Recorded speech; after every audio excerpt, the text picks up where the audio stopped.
What are the common risks that we should consider, and what could be the other things that Quantum could break? So in IONQ's latest public stockholder meeting, they said, we're going to have income by running Shor's algorithm in 2027. That means that they're going to break Bitcoin. They're telling their stockholders they're going to break Bitcoin in 2027. How else will they get money from running Shor's? If they had a contract with the government, they would not be allowed to discuss what they were doing. So that's a problem.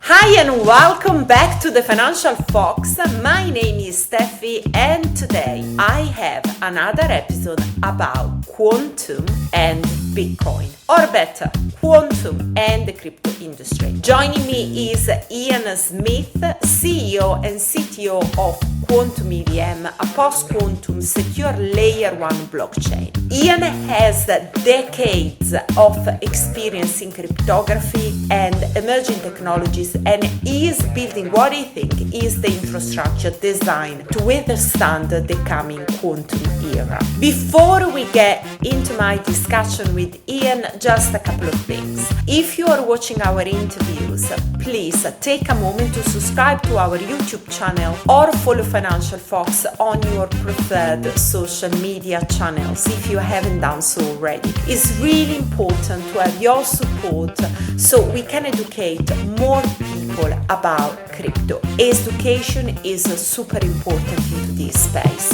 and that's one of the reasons why we are doing this quantum and Bitcoin series. Remember that all the content on the show is for informational purposes only and not intended as financial advice. Any opinions expressed by me or my guests are ours alone, and you should not act solely on the back of them. As always, do your own research, level up your skills, and be accountable for your own decisions. The Financial Fox show is supported by Hive Digital Technologies, one of the fastest growing publicly listed Bitcoin miners. Hive was also the first miner to implement an AI strategy and is fully committed to sustainability with green-powered data centers in Canada, Sweden, and Paraguay. That is now their big focus. They are scaling a lean, shareholder-driven company that makes a positive impact on the community they serve.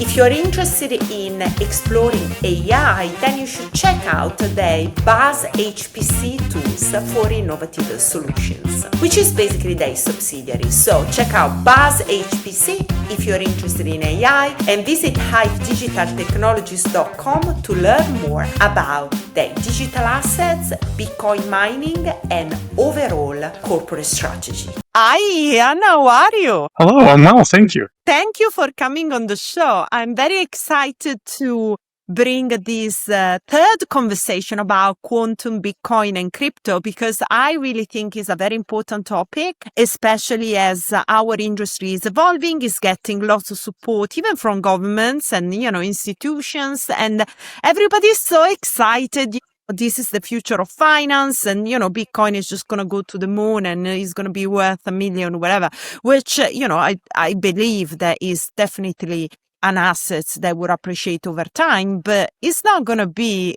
like an easy run.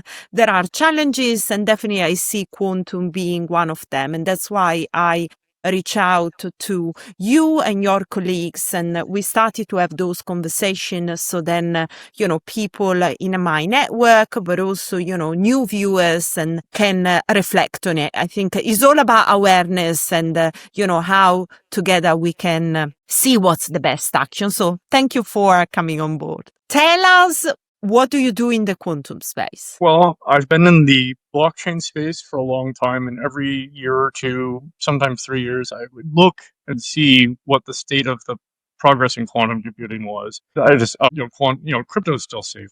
We're fine. We're fine. I checked in 2018. Yeah, we're fine. Checked in 2020. Like, this has been a big year, but we're still okay. I checked again in 2024, and I said, oh no, we're late. The algorithms improved faster than expected. And so I immediately said, all right, what's the damage? What can I do to mitigate the damage? And I started talking to people in Bitcoin. I started quantum EVM as a protection for Web3 smart contracts. And I've been advocating for everyone to become quantum safe and to start an alliance. So I'm trying to get all of the quantum safe legitimate projects to work together. And I keep reviewing between 10 to 20 papers a week on the advancements of quantum computers, and I publish a summary of some on those, sometimes on my X, but mostly in Telegram and the Quantum News channel.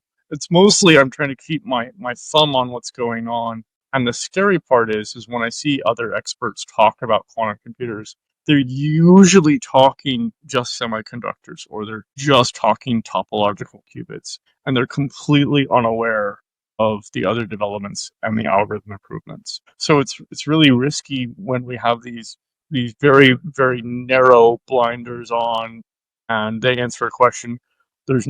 For example, one expert said, there's no way to put 30 chandeliers into a single system and have them all work together. That's not true. Current state of the art is to use a large fridge. So my biggest role is trying to be up with and current with the state of the art of quantum algorithms and quantum computers in order to answer the most important question, when. I think that what we need more than technical solutions is more attention and discussions on this. And then very urgently, we will need technical solutions. But a lot of people don't know what's going on still. And so it's very, very important that we discuss this in great depth and get a better consensus among developers and users about what the risks are and fix them. So I'm really, really happy to be here, and I think that we need to have these conversations for every blockchain in different ways with, good information. And unfortunately, we're still wading through some bad information that was released last year. Just a quick break from the show to tell you, if you haven't registered yet for the Lugano Plan B event happening at the end of October in Lugano, obviously Switzerland, which is near Italy, is a great city. Well, regardless of all of that, you should get a ticket and come along, because it's a great event. I will be there. I will be running a masterclass, but there will be so many other great leaders and people in the industry that you should come and listen what they have to say. Use the code FOX10 to get 10% off your ticket, and I will see you there. And if you are in London on the 22nd and 23rd of October, make sure that you come to the London Blockchain Conference. More details will be in the description. Yeah, I sent this kind of urgent question. What's the biggest misconception people, even in crypto, have about the quantum threat? I think that the number one misconception came from misinformation, and that is that people will be able to break hashes at 256 bits and that SHA-256 is at risk. And that probably won't happen until after 2040, but it may be solid until 2080 or 2090. We don't know how reducible the work is or how scalable the machines will get. And breaking SHA-256 is a massive undertaking, whereas breaking the public key into the private key is a trivial exercise by comparison. It's beyond our current capabilities, but it's basically the next major achievement that quantum computers will make is breaking public keys into private keys. Whereas attacking like SHA-256 or KEKAK-256 may take decades longer. And the reason for that is the advantage that we get in finding either factors or discrete logs or elliptical curve discrete logs, which is very similar to factoring. Then once you do those tasks, it's actually a massive speed up, but there's only a minor speed up for attacking AES and attacking SHA-256. In between breaking elliptic curves and breaking hashing is breaking symmetric ciphers. So AES-256 is more vulnerable than SHA-256 is. So that's a major misconception. People are relying on symmetric cryptography as if it's going to protect them from everything. And that includes, well-renowned cryptographers today. So Ian, take a step back, because you are talking using all these words, and I feel a bit lost. I'm sorry. I will feel even more lost. So can you try to make it more accessible, use some layman terms, and just simplify to the bone, so then we understand what are the common risks that we should consider and what could be the other things that Quantum could break? So there's three kinds of cryptography. And the first is the public-private key.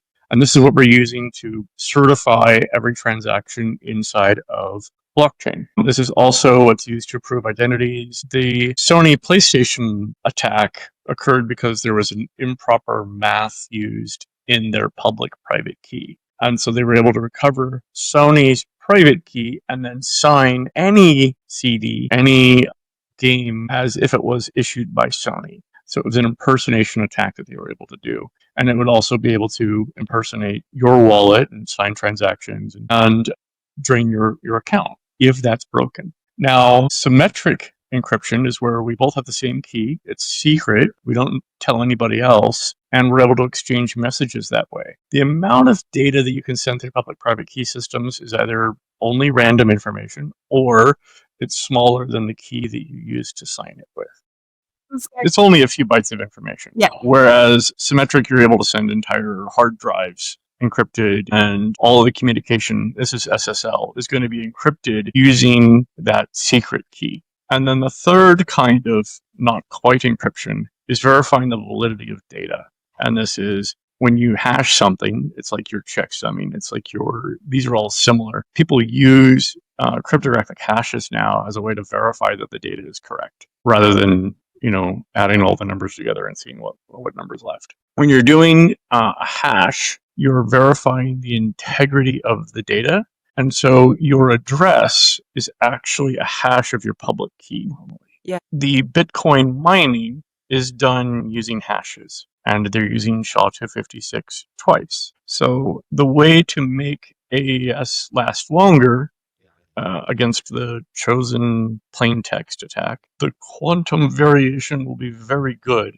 So we have to triple encrypt with AES in order to protect against that. And there's SHA-20 and a couple other algorithms, but there's not many. And those other algorithms that do symmetric encryption, this has actually been done for a very long time. They were doing symmetric encryption back with the Roman generals. And the first encryption was to just rotate the letters. And this was a basic cipher. And rotating the letters is easily solved. Puzzle books where you are basically solving a form of symmetric encryption. And now the systems are very advanced, but eventually the symmetric encryption will be broken as well by quantum computers. So the question is, why obviously, Satoshi would have known about this, right? And he made a deliberate decision to go with a technology that wasn't as safe as it could have been, or maybe he thought it was safe at the time. Why decided to make this choice? Because to me, it seems like he did it because it was more efficient and it was better for the time being. But maybe you have got different answer. So I was in cryptography at the time, and we had just experienced the break of SHA-160, which Google actually performed a demonstration of later on. They actually did it and said, here's two fake documents that both have the same SHA-160 hash. And so when Satoshi discussed the breaking of the cryptography, he said, well, we'll probably come to a consensus that it needs to be fixed, and we'll probably just be able to replace the system. And Satoshi's email was specifically referring to SHA-256 being broken as a response to the news that MD5 and SHA-160 had just been broken the previous years. I remember when MD5 was broken and you could generate a new executable that has the same MD5 hash. And we called it evil.exe. And evil.exe has the same MD5 hash as the intended program. And it would therefore, it would pass all of the signing agreements, because what was signed was a very small message. What was signed with that certificate, with that software verification, was the MD5 hash. And so if you could come up with a duplicate MD5 hash with a malicious piece of software, it will say that it is signed by the publisher and the people will accept it because it is officially from the publisher. And then it just destroys the system.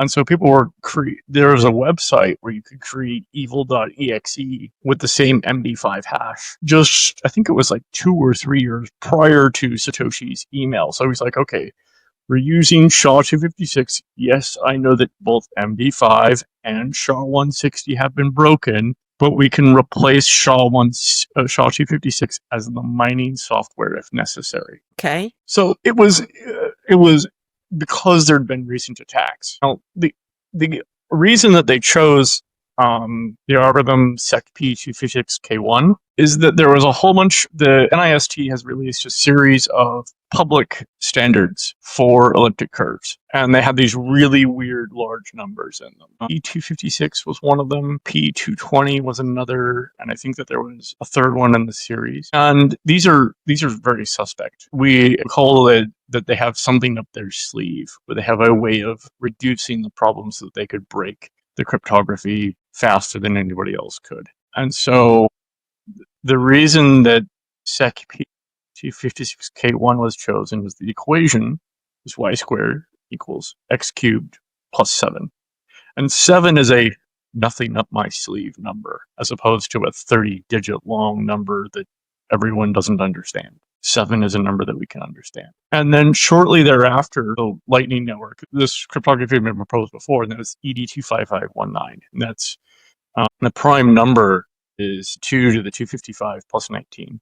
So that's where the name 25519 comes from. And so this was a cryptography that people could also say, there's nothing up the sleeve. This is something that we think isn't going to give the NSA our keys. And so these choices were made on cryptography, not for security in the case of K1, but because they figured it was safer than using the standards that were known to be suspect. Gotcha. Satoshi did not discuss the break of SecP256K1 in his emails. However, I first heard about basically breaking elliptic curves and factoring large numbers and breaking public keys into private keys in 2002 using Shor's algorithm. That's when I was working on my first blockchain experience. Before it was named blockchain, like 6 years before Satoshi. And it was we have physics, we see this small, but we don't know if we can actually make a computer. And it has remained so for the previous 23, or for the following 23 years. We're now confident we can make a computer out of it, but we're not going to be at risk for another year or two, and then everyone has to migrate. Yeah, exactly. That was going to be my next question, because the timeline is not really the timeline that people think. They say, 10 years, don't worry. You know how it all started? I was reflecting on this current bull market, and I said, what could be the things that is going to create more volatility, get a correction. And, I start to put down some of my theses, including MicroStrategy going bust. You kind of put all of that on the table. And then quantum came up, and I said, right, obviously what I read in general is like, we are really far away. Don't worry. There's been research saying that this is not a concern right now. But actually, more I speak to people like yourself, they understand it seems like, 2027 could be possible. Like, something could actually happen. Well, that's the date they give. We should at least take them seriously. Yeah, exactly. So going back to this, what could be the scenario of a quantum attack in your head, right? Considering what you know and what can be attack, what cannot be attack. I see 3 possibilities. The first one is the least likely, and that would be the NSA. And the reason I claim that it's not very likely is because they do not have, one of their goals is not to destroy Americans' retirement plan. And if the NSA was involved in a quantum attack against Bitcoin, they would destroy a huge amount of the stock market, and also they would destroy a huge number of Americans' retirements. That's not one of their goals, so I consider that less likely. A lot of people are suspicious of the NSA and the technology that they have. I claim that they've been breaking RSA for a very long time, based off of the PlayStation 3 orders that they made. And breaking RSA using PlayStation 3. The problem here is that that's one nation state, and they're probably more concerned with missiles. They're probably more concerned about the security of the military worldwide and how they can use this to, like, say, break the friend or foe of missile identification systems so that our planes would be immune to Chinese tracking missiles. There's dumb missiles, but the ones that are like going, this is green, this is a target, they've done public-private key exchange, and then they've passed the test, which makes them green, which makes them immune to that missile. The ones that are fired at extreme range, those are friend or foe capable. Like they're not supposed to hit civilian systems because they're not allowed to track them. They're not allowed to chase a civilian 747. The opposite side of that would be China, and China has an express goal of breaking Bitcoin. The Chinese economy loses about a third of their GDP per year to corruption and export, and basically the middle class is no longer allowed to send wire transfers without an enormous amount of paperwork. Every piece of paper for wiring money from China to abroad is done with the approval of the PRC. Every single wire transfer is approved or denied, mostly denied. Bitcoin is a way that they can export that money at a profit instead of a loss. When they're buying art and then they're sending a piece of art and then they sell that piece of art, in London, they're doing so usually at a loss, and they consider that there's an acceptable level of loss for the shipment paintings. They buy a painting, they ship the painting, they sell the painting. They now have millions of dollars that they can spend outside of China. Bitcoin is the preferred way to send that money. Because you're not going to sell it at a loss. Yes. Or if you are taking a loss, it's like a 1% loss or 2% loss. And also you don't have to carry as a big masterpiece. And so they're able to just simply buy mining equipment if they want to send money abroad. They're just going to go buy a huge number of ASICs, and now that money that is mined is automatically being able to be sent abroad. So even if they were losing money mining Bitcoin, they would be profitable overall because it's far better than the alternatives of shipping paintings. China, as a government, has both a prerogative and a stated on the evening news goal of breaking Bitcoin. And the main thing that it would need to occur, there's, I think, 3 steps for China to do that. The first one is that they would have to make larger chips. The second is they would have to network those chips. And the third is that they would have to adapt the networking to match the algorithm. And I think that they are far ahead of Google in this regard. When Google had their announcement with their Willow chip, Chinese announced their version with the exact same architecture. It was running, I think it was 3 times larger and 5 times faster than Google's. It seems like DeepSeek, right? That kind of... Yeah. The kind of approach, right? We can do it much faster and better and quicker. There is a huge disadvantage in the West in that we have broken all of the teams into different companies. Originally, Alibaba and Cent and a bunch of others had these quantum teams. And then the PRC went and nationalized all of them and said, you now work for us. Take all of your equipment, put it all in this warehouse. This is where you work now. Make us quantum computers, plural. Yeah. And so they're pursuing multiple techniques in parallel. They're doing superconducting, they're doing surface codes, they're doing all of this stuff at the same time. Crazy, isn't it? And they're doing photonics, as you can see from the Huawei chip. The Huawei answer to NVIDIA is all photonic. It's not using copper wire anymore. It's using fiber optic and photons for networking. So where is China in your... I mean, I know you are not like an insider, you can tell us, but, as you think about it, obviously you are worried, so... I am worried, partly because they have complete destruction is one of their stated goals. I think that the best technique to counter China's fear and the uncertainty that they create is to simply go quantum safe early. That's the best solution there. Because Bitcoin is used as collateral, if Bitcoin gets attacked, Web3 is done as a result. I want to ask you there. So we have been talking about, obviously, quantum and Bitcoin, but really crypto is not just Bitcoin. There are many other assets there, Ethereum, Solana, and everything. So my question will be, do we need to fix Bitcoin to fix all the industry? Or we should think about maybe a more, a standard or a way that can fix all the because I don't know even if that is possible. Is there a solution to save crypto and Web3? And is that where we should be focusing, or we should just focus on Bitcoin? Well, I think that we need to stop treating crypto projects as competition. I think that would go a very, very long way towards fixing this.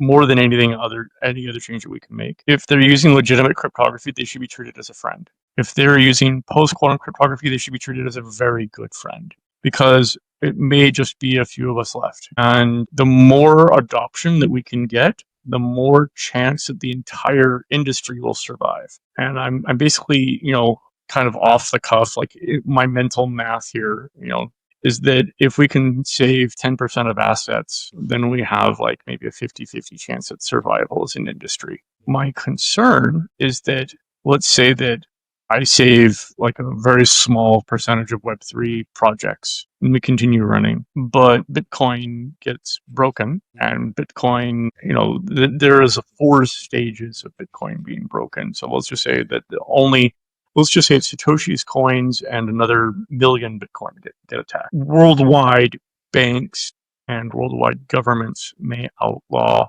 all crypto as a result. Yeah. They may not accept.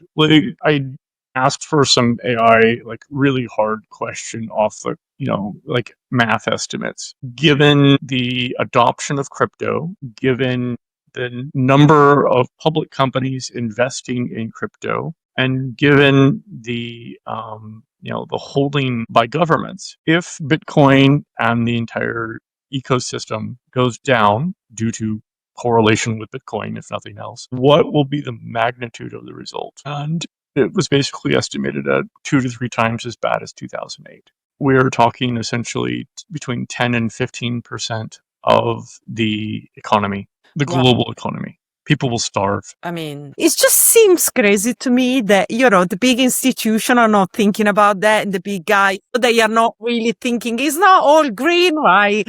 There is some grass that needs to be taken out. Or BlackRock changed their risk estimate. This is huge admission. It used to just say that there could be a math flaw that makes Bitcoin not valuable anymore. And then they said, okay, well, they changed quantum computing was in between 2 commas. Yeah. They wrote several paragraphs about quantum computing being a risk. And BlackRock has invested heavily into PsiQuantum. Yes. So they are investing in both the attack and the defense. So do you want to maybe explain that a little bit? Because some of our viewers are not so familiar with the investment that BlackRock and many others also important institutions they did. So give us a kind of a summary. Oh, okay. So the third group in all of this, like, not NSA, not China, is all of these public or private companies that are, starting to create these quantum computers. And most of the innovation has occurred there, and we're throwing money at them as a result. The development of new technology is hard, and then producing it at scale is even harder. And Elon Musk explains this a lot in multiple, like, it's easy to make an electric car. It's really hard to make an electric car at scale. And making these quantum computers at scale is a really big problem. And there's a couple leaders in this regard. One of them is PsiQuantum, which has a horizontally scalable, mass-produced system that has networking baked in. So they keep making more of the same device, and they could set a new record every month or every week on how big their quantum computer is. They just keep making more of the same thing and plug them in, and their quantum computer is larger. They've been doing the mass production since May of last year. So they have 15 16 months of production now. And they recently gave a ballpark figure for the number of qubits they can fit per fridge. And they showed a picture of a bunch of fridges. So they have a large system, tens of thousands of qubits. It would be my estimate from their minor announcements. And they need a bigger building, which is scheduled to be finished and operational, meaning running, end of 2027 in Brisbane, Australia. In parallel, the construction workers are building a second facility in Chicago, which they received the land rights, the permits, the construction plans, and breaking ground basically in a month or two. So we suspect that they have NSA. Who else can do all of these a 1 to 2 month? That normally takes 2 to 4 years for a small project. This is a larger project, and it involves liquid helium, which is really dangerous. It's 270 below zero. It freezes the air it touches. It freezes everything. This is colder than space. Q-era is currently the published record holder for the largest quantum computer. And this is an MIT, Harvard, I think it was Harvard, collaboration. There was a couple of universities along with a private company. And they have a 3,000 qubit system that is neutral atom, which means it's like sodium hit by a laser. And it's able to be run at room temperature for several hours nonstop. They run it for 3 hours continuously. The risk here is that nobody talked about that 3,000 qubit machine. It didn't hit the news. It should have hit the news massively, the same way that Google's did. But Google had basically a little over 100 qubits running for a little while, like a couple seconds. And this is a 3-hour run for 3,000 qubits, and it wasn't in the news. So you look at these, like my X account has a picture of basically 50 companies, 45 companies that are making quantum computers. How does one of them get in the news? Well, if they break Bitcoin, they're in the news. Yeah. If they don't break Bitcoin, they are probably not in the news. So that wouldn't get them customers, and that would make their stock price shoot up, even if all they did was cause a little bit of mayhem that the market corrected. So they have to cause at least mayhem in order to make the news, probably. But if the headline is, quantum hacks Bitcoin, then Bitcoin is worth very little very soon, even if they don't sell Satoshi's money. Yeah. Even if they don't, break it completely, just an attack that can be. Right. Show their abilities will definitely send the price down significantly. The headline would cause the crash, even if there was no sales of people's money. My concern here is that all of these little companies want to get into the news somehow, and that creates the risk, and they're trying to raise money at the same time. So in IONQ's latest public stockholder meeting, they said, we're going to have income by running Shor's algorithm in 2027. That means that they're going to break Bitcoin. They're telling their stockholders they're going to break Bitcoin in 2027. How else will they get money from running Shor's? If they had a contract with the government, they would not be allowed to discuss what they were doing. Yeah, 100%. So that's a problem. The fundraise by PsiQuantum was to scale up the only piece of equipment that they can't have someone else make, and that is the networking switch. And I've publicly said this is probably their bottleneck, just by looking at how much the production is going and so forth, and just staring at pictures where I don't know much more than the next guy, but I stare at them longer. Betting that the limitation to their deployment is this networking component. And Litinsky's paper on how to crack elliptical curve cryptography at 256 bits with 15 million Toffoli gates in 10 minutes. That paper describes that their operational speed is based off of their switching capability. And he gave different timeline estimates based off of just how fast those switches run without having to change the other components. So I'm assuming that's their bottleneck. And they're getting funded to up the production of those blue wafers, which are an engineering marvel in and of themselves. They published a paper, Peter Shadbolt mentioned this in his announcement of their $1 billion raise. He described the physical properties of the photonic switching device that they made, and 14 companies contacted them saying, can we buy it? Can we buy that? Because they knew it was better than what they had. much better. And then he was just talking about the material, let alone they actually have the silicon controllers. And if you're programming quantum computer, it's usually going to be some C code running or Python code running in Linux. But the way that algorithm transfers into hardware, for them it would be at the switch. For other people, it would have to be like in the geometry of how they're doing the magnets to control the qubits. Interesting. And they did make the news anyway. They did make the news. So they made the news a little bit, yeah. Yeah, but they did maybe because it was these guys backing it and BlackRock. Yeah, exactly. Well, listen, Ian, this is a conversation that we need to carry on doing because is quite long, and definitely what kind of we establish is that quantum is a risk, is an invested risks for many people, countries, they want to break Bitcoin. So us as a crypto community, let's not just talk about Bitcoiners. We should be aware of it and talk about it and know who can help. Because I think that's also quite important, right? It's like, who are the people in our ecosystem that can help to do that? It's, I think it's something that is not, I mean, at least me that I'm in the space for quite some time. So I don't see those conversations. I don't see, I mean, obviously you are doing a lot. There is not enough visibility as well from the media, even though they start to talk about it, but probably in terms they are not really real as well. So thank you so much for coming on the show. I'm going to have you back very soon so we can talk about more what's happened to the other cryptocurrencies. We had a conversation before. There are actually some crypto projects that have got some quantum safe procedure added to it, but don't say that yet because that's for the next episode. Ian, thank you so much for coming on. Thank you very much. And buyer beware. A lot of them are not safe, even though they claim to be.